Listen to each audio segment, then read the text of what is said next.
Assalamualaikum warahmatullahi wabarakatuh. Hai guys, sedulur semuanya, saudara-saudara semua. Sekarang kita akan bikin video tausiah dari Ustadz Danu. Kali ini video tausiahnya akan berjudul tentang seseorang yang dari kecil sering melihat dan mendengarkan pertengkaran orang tuanya.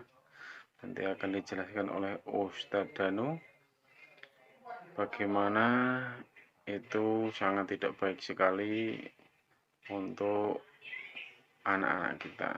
Silakan disimak isi tausiahnya, monggo silakan. Waalaikumsalam warahmatullahi wabarakatuh. Mic-nya tempel, Ibu. Iya, gitu. Suaranya angkat ya. Nama saya Wahyu Hidayah dari Kudus, Kajan. Keluhan saya itu, penyakit saya sudah dari kecil itu sering kejang. Waktu kecil belum sampai kejang, baru umurnya tambah kok tambah kejang gitu. Oh, itu aja, Ibu? Iya. Sudah berobat kemana-mana juga Sudah. mungkin ya? Iya, gimana tuh, Ustaz? Kemana-mana itu kemana maksudnya? Iya, kemana-mana. Ke orang pinter, ke orang nggak pinter gitu, Ustaz. Ke rumah dokter ya sudah pernah. Ke rumah dokter, bukan Oh. rumah sakit, rumah dokternya malah. Gimana? Model baru sekarang. Baru. Ini Mbak Wahyu ini kayaknya termasuk salah satu yang dulu pernah ke Malaysia. Oh gitu. Ustaz. Rumah sakit bilang rumah dokter. Bercanda ya Mbak ya? Iya. Oke. Mbak Wahyu akhir-akhir ini semakin lama semakin usia lanjut ini sering pingsannya enggak? Kadang-kadang enggak terlalu sering gitu. Kadang keadaan tidur juga bisa gitu. Tidur bisa pingsan gitu ya? Bisa. Oh, sama Mada Izaki kalau gitu. Mbak Wahyu dari dulu antara tidur sama pingsan tuh nggak tahu. Tidur ya begini, pingsan ya begitu itu gitu. Sama Ustaz ya? Sama. Kayaknya saya nggak gitu Ustaz. Gimana? Kayak pingsan tapi lama gitu. Itu capek itu. Mbak Wahyu begini. Kalau memang Mbak Wahyu sering kejang sejak kecil, sebenarnya ada beberapa hal yang bisa saya mau tanya. Yang pertama adalah, dulu ayah sama ibunya Mbak Wahyu, apakah sampai Mbak Wahyu agak dewasa nih, SD, SMP, SD deh, sering melihat nggak ayah ibunya sering berantem? Itu aja. Ya berantem nggak pernah. Sering melihat. Sering lihat ya? Iya. Sampai dewasa sering ya? Iya. Oh, ya itu masalahnya. Jadi bagi kita orang tua, kalau ingin anak-anak kita itu tidak sering kejang, pingsan, itu kalau bisa kita jangan berantem antara suami dan istri, atau istri dengan suami, atau menyimpan jengkel. Karena pasti insya Allah biasanya anaknya itu seringnya kejang. Nah, karena ini sudah lama, apalagi Mbak Wahyu ini sudah punya suami ya? Iya. Saya meminta nih sama Mbak Wahyu. Mbak Wahyu rajin-rajinlah setelah selain menjalankan sholat 5 waktu, rajin sholat sunat tahajud.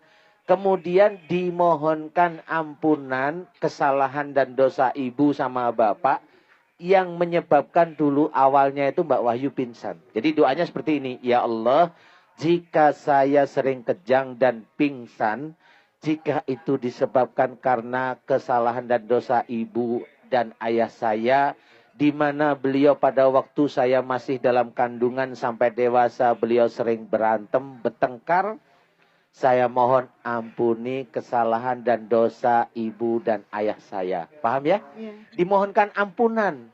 Karena memang ini ada korelasinya, ada sebabnya dari dulu, ya. Iya. Didoakan terus menerus, kemudian terakhir, ya Allah, aku Baik. mohon agar Engkau berikan kesembuhan atas penyakit kejang pada diriku. Amin. Seperti itu. Amin. Ya Mbak Wahyu ya. Iya. Nanti bisa dibantu sama suaminya tentang doa-doanya. Iya. Mirip-mirip seperti ini ya. Iya. Oke. Mudah-mudahan manfaat. Baik, Amin. Ustaz, terima kasih. Mbak, terima kasih. Ya, silakan duduk kembali. Pemirsa MNC TV yang dimuliakan oleh Allah Subhanahu wa taala, seperti biasa, jangan Anda kemana-mana karena siraman kolbu bengkel hati spesial akan kembali setelah yang mau lewat berikut ini. Alhamdulillah, wala ilaha illallah, wallahu akbar. Pemirsa MNC TV yang dimuliakan oleh Allah Subhanahu wa taala. Nah, saatnya nih sekarang kita mendengarkan tausiah. Terutama Ustadz, bisa nih Ustadz kita kaitkan dengan beberapa news yang sudah disampaikan oleh Mbak Desvita tadi? Insya Allah kayaknya bisa. Bisa Ustadz ya? Insya Allah. Baik, kami persilakan Ustadz untuk memberikan tausiah. Iya. Jamaah dan juga pemirsa acara Siraman Kalbu spesial akhir tahun. Iya. Di sini kita bisa melihat dari beberapa tayangan VT tadi bahwasanya banyak sekali orang-orang yang bermasalah di negara kita khususnya. Dan inilah yang kita cirikan adalah kedoliman. Dan kita harus belajar bukan dari perbuatan-perbuatan yang tidak baik, tapi belajar bagaimana caranya kita tidak berbuat dolim. Karena kedoliman ini jujur aja, Allah sudah mengingatkan urusannya nanti neraka. Baik neraka benar-benar nanti di akhirat maupun neraka dunia. Kalau kita ingin mengetahui kedoliman itu yang bagaimana sih kok bisa kayak seperti itu? Memang diceritakan salah satunya di dalam surat An-Nisa ayat 30. Wa may yaf'al dzalika udwana wa dzulman fasawfa nuslihi narah. Diceritakan di sini dan barang siapa yang melanggar hak dan berbuat dolim, berbuat aniaya akan dimasukkan ke dalam neraka. Ini sudah jelas dari Allah. Dan orang-orang yang dengan sadar maupun tidak sadar, yang jelas itu berbuat dolim biasanya itu sadar. Ini sebenarnya sudah menyeret diri mereka sendiri ke dalam neraka. Dan bukan berarti seorang yang berbuat dolim melalui maaf-maaf nih, melalui korupsinya. Itu sakitnya apa? Nggak bisa bilang sakit dolim melalui korup ini nanti hanya sakit perut saja, tidak bisa. Tetapi banyak sekali dari mulai masalah nikmat rizki, anaknya yang beginilah, keluarganya yang beginilah, mobilnya yang beginilah, kemudian dirinya sendiri yang beginilah, itu salah satu hal neraka dunia.